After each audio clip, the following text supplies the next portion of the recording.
Davion Flickster, what's happening, y'all? What's happening, YouTube, man? Let's get right into it, man. BMF episode 4, man, season 1. Let's get right into it. We open up the episode. Another flashback. Meech, he going up there in the store. You see two beautiful girls that he's interested in, that he wants to take out, go to the party. They start clowning him about his bike. They start clowning him about his shortcomings. So he does a little smooth talk and showing off his little dance moves. Goes up to them. Asks. No, he doesn't even ask. He volunteers to pay for this stuff. So he's showing off. He knows he has that food stamp card, and he needs them to get out of the store. So that he can cap. However, the head of a clerk exposed him, put his business out there, put him on the spot, and talks about his government assistance food stamp card. The girls take their stuff, and it was almost like it's like, what did I say in the beginning? Exactly like I said, he was broke. I don't mess with broke dudes. Excuse me, I feel bad. It was not bad, but I have a little cough. Anyway, so we see Pat come out the cut, gives them some bread, talks his little game. He sees that Pat got bread. He sees that Pat has access and respect. He sees that Pat can get them girls. And by the way, them girls look a little young. I've had a little, I don't know, maybe he was, whatever. So, next order of business. Meech and Terry go to 8 Mile for a new stash house. They start looking for new things, looking for a new business, looking for a way to put their supplies there so no one can rob them. No issues. It's in a secluded area. It's far away from where they live. No one will have any idea where to hit the stash house. So you have Zato come in, and you can tell. I mean, Zato is really. Let me get a little closer. I'm sorry, y'all. I need y'all to hear me. Zato comes in the cut. Zato is not respected by Meech. I mean, no matter however you want to put it, she's not really respected by Meech. Every time that he comes,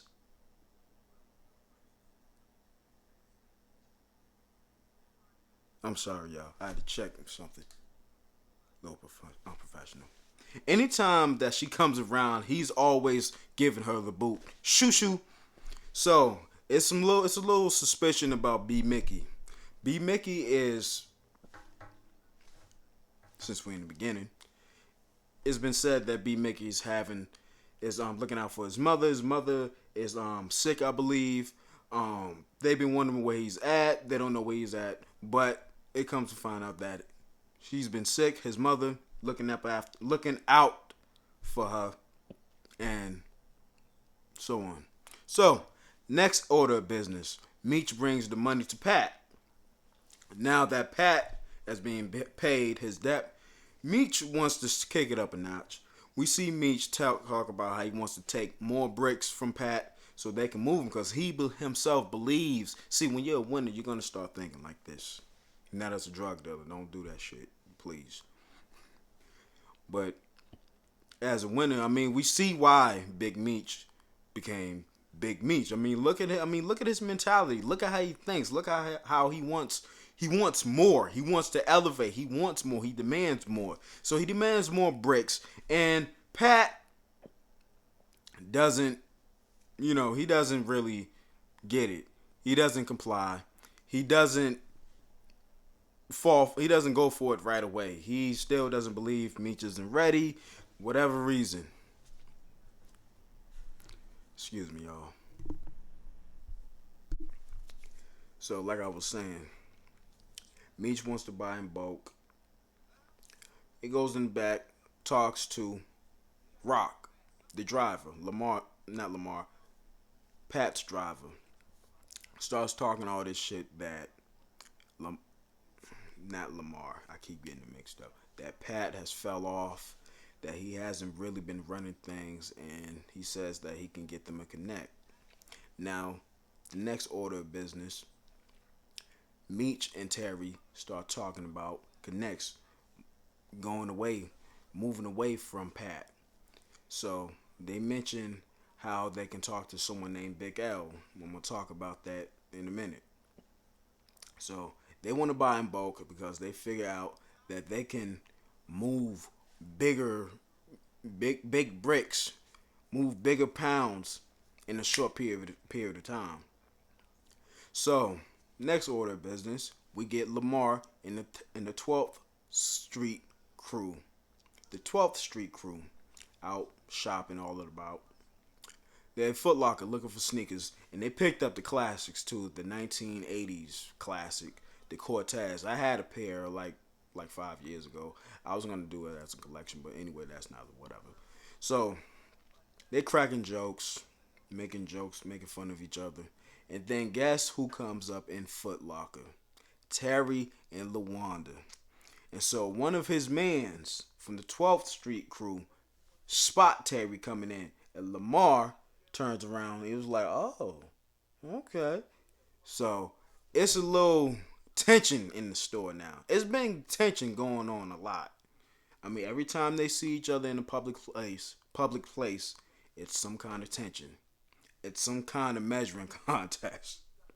And so they face to face now. They're interacting. LaWanda starts talking about diapers.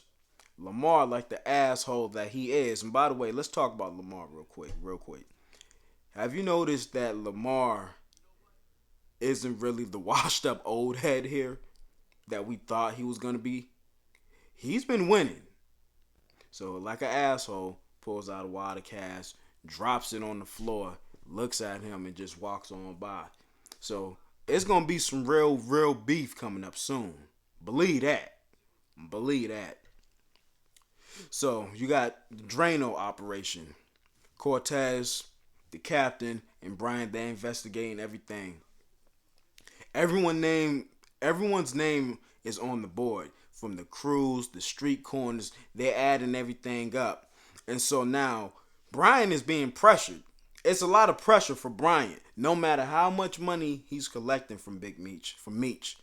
It is a lot of pressure to warn Meech and to keep the operation from keeping the boys up off of them. It's a lot of pressure because you got to make it look, you can't be too obvious with it. And so next order of business, you get Big Meech and Terry. They're in the club looking for Big L. They don't find Big L, but however, Big Meech finds two shorties and they have a menage a trois later on. So, and you would think that Big Meech would be a little bit more business oriented, business minded. Not saying that he's not, but you can tell he gets a little sidetracked. Well, I wouldn't say sidetracked. He's living. He's having a little bit of balance. It's Terry who's just really 24/7 just business minded. He just wants business. He wants things to just be about business when it's time. It's a time and place and everything from Terry. You can see the difference. So now you got Fonzo, and Kato and Hoop. They serving up their famous Stone Burgers. Who pops up? Lamar and the 12th Street crew. So now Lamar makes a whole scene. Now Kato, I know how she's feeling right now. Kato looks shook. Okay, Kato looks really shook when she looked shook when she seen Lamar, cause like, what the hell are you doing here? And I'm working for you. I'm gaining their trust. So Lamar makes a scene, tells everyone about the Stone Burgers, tells them to make a whole order for the 12th Street crew. So not only will he be buying the work from them to sell, he's taking it from them. So it's just a bad move. It's making everything hot. So Kato and Hoop and them, they shut down business. They shut down everything. They close up shop, and now everyone knows about the Stone Burgers. Now, Meech walks into the store. He sees the clerk. We see the clerk from earlier that exposed him, that put him on the spot. He sees Rock. He comes out. It's Rock, Meech, and Terry. They all having a little business meeting. He starts talking about a connect coming from Florida. That he's talking about how he made it big when he moved from Detroit. Now Terry pays him 5 bands, but he refuses and says that he gonna need more than that. But Meech says, forget all that. You gonna do what we say. Take this 5 bands. He takes it. Next order of business, we see Meech's baby mama, Lori. Sees his daughter Nene, and then they get to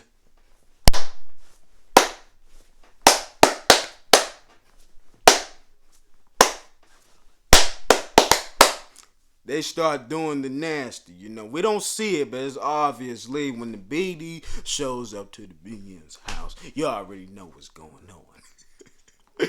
So, Swift, Pastor Swift, well, his niece, Karen, that's a triggering name now. Karen, their attorney, is investigating Terry's eye surgery situation, saying it may be some foul play, saying it may be some malpractice going on, and you have Charles, he's going off saying, talking about it, doing what a father does. So that they clear everything up, but they don't really clear anything up, but they start getting emotions. The wheels going in motion with that investigation, with that case. And as she leaves, the wife, Mama, Lucerne, starts tripping because Charles is tripping. Why don't you trust him? Is it because she's related to Pastor Swift? And he says yes. He doesn't trust anything about Pastor Swift. He rubs Charles the wrong way. He doesn't like it, not one bit at all, okay? Charles ain't with all that. And so Charles leaves. And then she said, what you leaving for? Charles ain't having it. If you're going to be having Meech up in here, Meech live here now, obviously. And he's just real petty about it. I don't understand. He has a lot of pride. I don't get it. But that's that old black folks mentality. They have a lot of pride. Now, I'm not going to get into that. Someone may get offended. So he goes to leave for the door. T approaches him, say he wants to be a family again, and he doesn't want him to miss his son's christening. Hosted by Pastor Swift. So we go to Laurie and Meech. They have an interaction, and she kicks him out. Says if he wants to see his daughter, that he has to call ahead. Kind of messed up. Let him see his daughter. Come on. So they go and meet Ron. Meet with a person named Ron at this bougie place, and then they walk up to dude, and it's a black dude. This scene pissed me off a lot. They go up to this black dude. He's at the front desk. He tallies up the names, see if the name's on the list. Ask for Ron. He gets real house. You know what I want to say. Just real bougie and condescending. The whole place is super bougie. There's a lot of condescending people around. And so they go in the back. They get seated finally. They get a note to say to come outside. They come outside, and then what happens? They get stuck up. They get jacked up, kidnapped, and thrown into a van. And as they're walking through the woods into this open grass field, who do they see? They see Pat and Mark. And so Meech and them, they pleading for their lives at this point. They think they betrayed him and all this. I'm thinking that, damn, how could all this happen? Maybe Rock is loyal. Did I call him Mark? Whatever. Maybe Rock is loyal to Pat after all, and that he was just tricking them, fooling them. But comes to find out that Rock wasn't doing his job. And so he ends up getting a shovel to the face. And then after all that, Meech and Terry are forced by Pat to bury the body. And so next order of business, Hoop goes to the stash house. Stash house is raided, is ransacked. Comes to find out, someone's in the house. Someone starts shooting at them. They get into a big bang out. And then who do we see? we see Lamar. This dude Lamar is be like 5 steps ahead of people. If you notice, he be 5 steps ahead of people. He's at the. He's shooting at hoop. Now I thought it was over for hoop when Lamar had that Mac 11 and it just started spraying through the house. I thought it was over, but he only got hit. Just not in everywhere count. And then as he's about to get finished, Cato comes out the cut and starts shooting at Lamar. Hoop shoots at one of the dude's heels. He's limping now. He's limping. So next order of business. This thing. Hoop, B. Mickey, Lamar, and Meech, they all meet up and they start talking about what happened in the stash house. Meech gets suspicious with B. Mickey, asks him what's been going on. He says a lot's been going on with his mother. Meech says he don't care about none of that. And then, snuffs him out. And so they get into a little altercation. Well, it wasn't an altercation, I mean, you know how when you get into a fight, you get punched, or whoever gets punched, and not really a fight happens, but they about to go at, but people holding each other back. Yeah, one of those things. So they started having suspicions about the crew. Who's doing this in the crew? What's going on in the crew? Who set us up? Only 5 people know about the stash house, and then Kato's name come out. B. Mickey is quick to defend her. Quickness. So, next order of business. The christening is happening. Their son is T's son is being christened by Pastor Swift. And so as this is happening, it's a lot of people in the church. As this is happening, T starts getting flashbacks about what happened to Rock. How he got knocked out by that shovel and got brutalized. Yeah, he just kept getting beat on. Pat basically butchered Rock. Crazy. But it happens. What happens. It happens in the drug game. That kind of stuff happens in the drug game, I suppose. I mean, what do you expect? So, his son gets christened by Pastor Swift. As they walking out the church, everyone's surrounding around the church. You get Bryant and Lopez coming up to Big Me's talking about they want to talk to him. So now, mind you, they pulled J-Mo's body out the river. So now Bryant feels lied to. He wants to talk at the station. Big Me says no. So Charles is asked if they want to come out, if he wants to come join the family for dinner, but then he sees the 2 Mercedes-Benz. Now, knowing that he asked about the Mercedes-Benz, knowing that his son Terry got shot in one of those Mercedes-Benz, it kind of triggered him, and he kind of said, forget it, I'm not going. So that's kind of odd. So Kato shows up to the crib, goes to her crib, and guess who's lurking in the darkness? Your boy Lamar pulls the hammer out on him. What is this on my phone? I'm sorry. Pulls the hammer out on her and threatens her. Now, what's kind of crazy is you kind of see that this guy is evil. That he doesn't care. He's mad at her because that she shot at him. But her reasoning was that she needed to make it look real, that she was on the 50 Street Boys side. But he doesn't care about that. Threatens her, says if she lets it happen again, if he pulls a gun out on him again, that he was gonna end her. Crazy. So now you got your boy B. Mickey driving back to the crib, and Kato shows up. They start kissing, and we already know what that led to.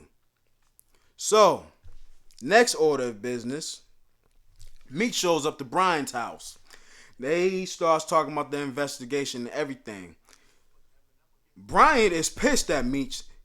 That he lied about J-Mo, and Meech continues to lie about J-Mo's death. And so now he wants out, but Meech ain't having that. He throws him a bigger stack of money. It tells him that he needs him just like he needs him, meaning that Meech needs Brian as much as Brian needs him. So they have to work together, and you know Brian took that money. I mean, come on. He's not. He. I mean, he. It's not. It's not like he's Charles. He took that money. He took that money. Okay. So Lamar is reading the Three Little Pigs to Zoe. So Lamar is easing his way back into the Monique and Zoe's life. He really wants to be a family man, and to his credit, he's showing that he wants to be a credit man. He's showing. He's proving that. And so Lamar shows up with a gift for Monique. It's a diamond necklace. She's all impressed. So now it's basically she forgot about Meech. Ain't no. Her feelings for Meech, they gone now. It's back to Lamar. That's how I used to go out here. Okay? So long story short is he gets to clap them cheeks, lay it down, movie style, pinning up, kissing movie style, all the coochie smile. He making the coochie smile. He was making the coochie smile. When she says drops the F-bomb and says your name, you making the coochie smile. You making the smile. The lips is spreading. Smile. Oh man. So on the last scene of the episode, we get with Terry. He's driving, and then there's a car that pulls up. So he pulls the hammer out, rolls down the window, and it's the light-skinned shorty. So now, let me take you back. While they was in the club, the light-skinned shorty was scoping out Meech and them. She was scoping out Terry. And so they was talking, and so Meech was trying to flirt. This is what Meech was trying to flirt with her. She wouldn't go. And then she seen his brother, seen T. T ain't really into all the flirting and stuff and all that. And she kind of admires it. She says, so you're not going to buy my drinks? She's like, nah, I'm good or whatever. So fast forward. That girl, that light-skinned woman is Big L. So come to find out that she wants to do business with the Just Terry because she likes how he handles himself. How he doesn't really get sidetracked by women trying to go trim hunting. If you know what trim is, there's an old saying. I'm not finna say the whole word on here. I already said coochie. But to get trim. So she likes how he's focused. He's basically focused on the business and wants to work with him instead of Meech. So that might cause a collision course because, mind you, throughout the season so far, for half the season, Terry himself has been mentioning that he wants to be independent. He doesn't want to be up under anyone else no more. He wants to be independent. So, of course, he agrees. So, that's my review / recap of the episode. I think the episode was a solid episode. It got, I'm not going to say it got to the point, but it's building up on a lot of things. I don't want to hear anyone talking about it's slow. I wish people would shut the hell up about this slow stuff. I mean, have y'all not read books? Everything has to develop. It's not supposed to be a shootout every episode. Anyway, good episode. I feel like things are starting to boil over to the next and to the next until the season finale. And it's going to set up for season 2 and so on and so forth. So y'all let me know what y'all think in the comments. Anything that I left out in this review, y'all comment them and just let me know, man. I mean, let me know what y'all thought of the episodes, man. Leave y'all opinion in the comments, man. And that's my review. I'm out of here. Y'all be easy out here, man.